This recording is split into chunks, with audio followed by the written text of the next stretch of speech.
Mr. Kim Jae-youl, thank you so much for joining us this morning. First, I want to start off by saying the ISU has certainly made a lot of changes to the short track, from short track renaming to the World Cup to the World Tour, and giving countries such as names such as the South Korean White Tigers, the Chinese Longs, and of course the Team Crystal Globe.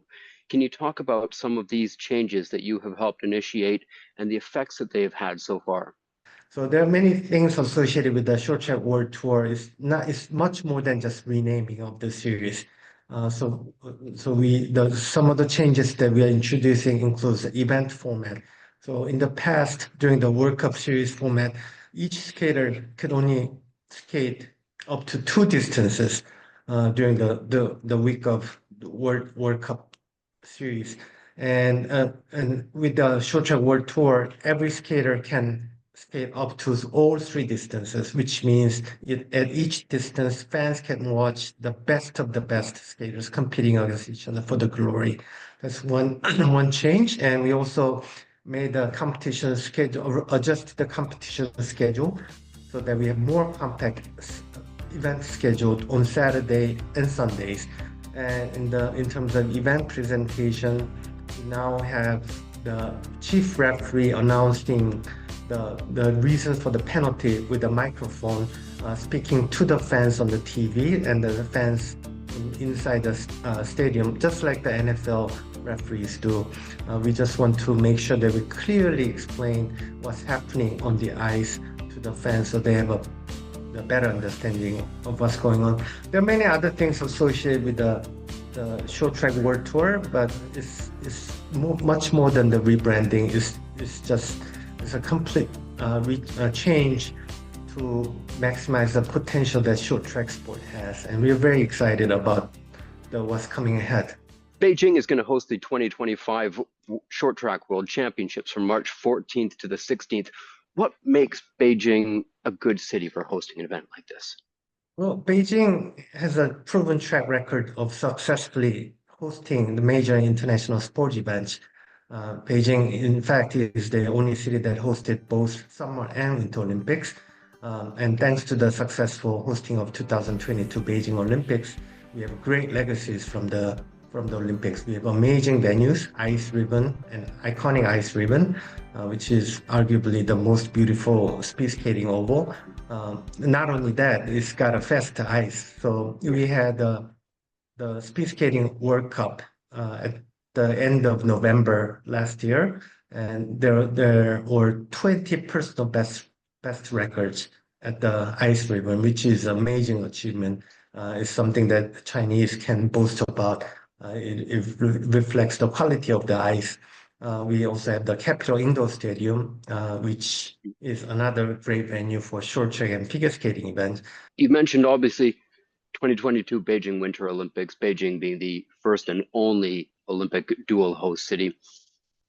Can you talk about just the growth of winter sports here? Part of Beijing's successful bid to host those games in 2022 was a commitment to get 300 million people involved in winter sports. That number has been long since passed. Can you talk about the growth of winter sports in China, the effect it's had on ice sports and the fans, athletes, everything? Well, as far as I remember, China has always been a strong skating country. But since winning the bid to host the 2022 Olympics, China has invested even more to winter sports. And China, you mentioned about 300 million people practicing winter sport, which is amazing achievement. But on top of that, in terms of infrastructure, China now boasts having over 1,900 indoor ice rinks in China, which makes the skating sports much more accessible to not only the elite skaters, but the grassroots or even people at our age, which is amazing, this achievement. So we are very, very happy. After the Olympics, the popularity of sports, skating sports has even increased. So China is bidding on many ISU events. So this season, China has already hosted the Figure Skating Grand Prix in Chongqing and a Speed Skating World Cup at the Ice Ribbon in Beijing, Short Track World Tour at the Capital Indoor Stadium in December, and in March, this year we'll be coming back to Beijing for the World Championship, which is the highest level of competition in the non-Olympic years.